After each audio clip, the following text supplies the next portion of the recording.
Assalamualaikum warahmatullahi wabarakatuh. Perkenalkan, kami kelompok 8 dari kelas 2A akan mendemonstrasikan pemeriksaan radiografi pada toraks. Dengan anggota kelompok, saya Anjani Karunia Satya dengan NIM 4132311029. Saya Daisma Pramstia dengan NIM 41323104. Saya Marianus Nanga dengan NIM 4132311025. Saya Afina Hayati dengan NIM 41323106. Dan saya Ken Mutiara Tanaya Nafisa dengan NIM 4132310116. Selamat menyaksikan. Rongga dada atau toraks tersusun dari tulang dan tulang rawan. Adapun toraks berbentuk menyerupai kerucut dengan bagian atas lebih kecil daripada bagian bawah dan bagian depan lebih pendek daripada bagian belakang. Di bagian belakang, toraks dibentuk oleh 12 pasang vertebra thoracalis, di bagian bawah oleh diafragma, di samping kiri dan kanan dibentuk oleh 12 pasang costae yang menghubungkan dari tulang belakang sampai ke sternum. Pemeriksaan radiografi toraks umumnya digunakan untuk indikasi klinis efusi pleura, patologi jantung, paru, diafragma, dan trakea. Adapun dalam video ini, kami akan memposisikan pasien atau memproyeksikan beberapa proyeksi toraks. Yang pertama yaitu AP, PA, lateral, dan juga lordotik. Sebelum melakukan pemeriksaan radiografi, pertama-tama kita perlu mempersiapkan alat dan juga ruangannya. Yang pertama, pastikan ruangan bersih dan rapi. Yang kedua, pastikan suhu di bawah 25 derajat. Dan yang ketiga, pastikan kelembapan berkisar 40-60%. Kemudian pastikan alat X-ray atau pesawat X-ray menyala. Dan bila perlu, lakukan one-up. Untuk radiografi toraks, kaset yang digunakan adalah kaset berukuran 35 x 43 cm. Lakukan persiapan pasien dengan konfirmasi ulang akurasi data, meliputi nama, tempat tanggal lahir, dan alamat. Lalu instruksikan pasien untuk mengganti pakaian dan melepaskan benda logam yang ada di sekitar objek yang ingin dicitra seperti kalung, bra, maupun kancing. Untuk posisi pasien supine atau terlentang dengan tangan endorotasi di samping tubuh, berikan bantalan untuk kepala pasien dengan alasan ringan. Letakkan kaset di grid. Pemeriksaan ini menggunakan grid dikarenakan teknik yang digunakan tinggi dan untuk mencegah radiasi hambur sampai ke kaset. Atur MFD 150 hingga 180 cm agar ukuran objek yang disekam mendekati ukuran aslinya dan menghindari magnifikasi pada organ kecil di toraks seperti jantung.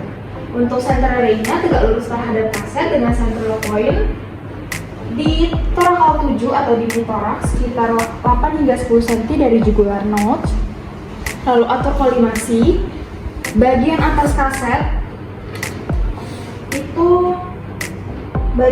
kaset berjarak 2 hingga 4 cm dari shoulder. Lalu jangan lupa untuk memberikan marker di area kolimasi dan berikan apron di area donor pasien. Setelah proyeksi AP, lanjut ke proyeksi toraks PA. Untuk toraks PA, pasien berdiri erect menghadap kaki stand dengan tangan difleksikan, endorotasi di pinggang, lalu elbow menempel pada kaset agar scapula tidak menutupi bidang paru. Untuk shoulder diturunkan sedikit agar clavicular berada di bawah paru, lalu dagu diletakkan atau ditumpangkan pada atas kaset. Untuk central ray itu tegak lurus terhadap kaki stand dengan central point di T7 atau torakal 7 atau mitoraks sekitar 18 hingga 20 cm. Proyeksi selanjutnya adalah lateral dengan pasien tegak atau erect menghadap ke kaki stand. Sisi kiri pasien itu menempel pada kaset, tangan fleksi diletakkan di atas kepala. Lalu untuk FFD digunakan 150 cm Central ray tegak lurus terhadap bidang koronal dan sejajar terhadap bidang sagittal dengan central point 7 hingga 10 cm dari aksila. Baik, proyeksi terakhir yaitu ortholordotik dengan posisi pasien erect atau berdiri menghadap baki stand. Jarak antara kaki dengan baki stand 30 cm. Tangan fleksi dengan endorotasi letakkan di pinggang dengan bagian belakang leher, kepala maupun shoulder ditempelkan pada kaset. Untuk si A tegak lurus terhadap bidang mid coronal plane.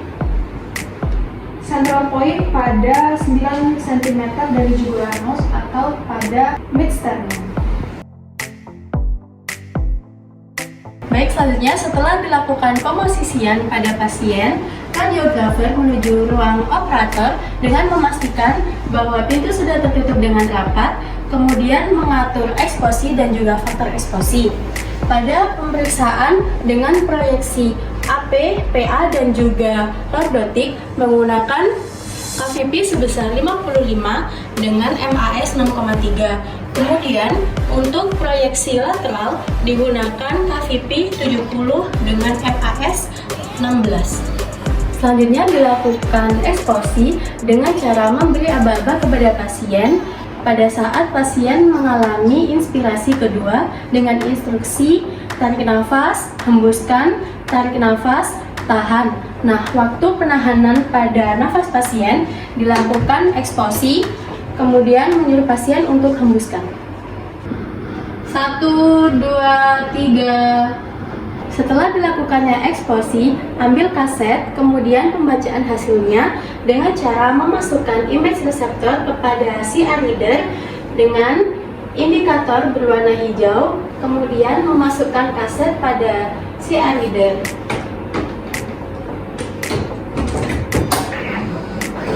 Kemudian menunggu beberapa saat agar hasil yang sudah tercipta pada PC.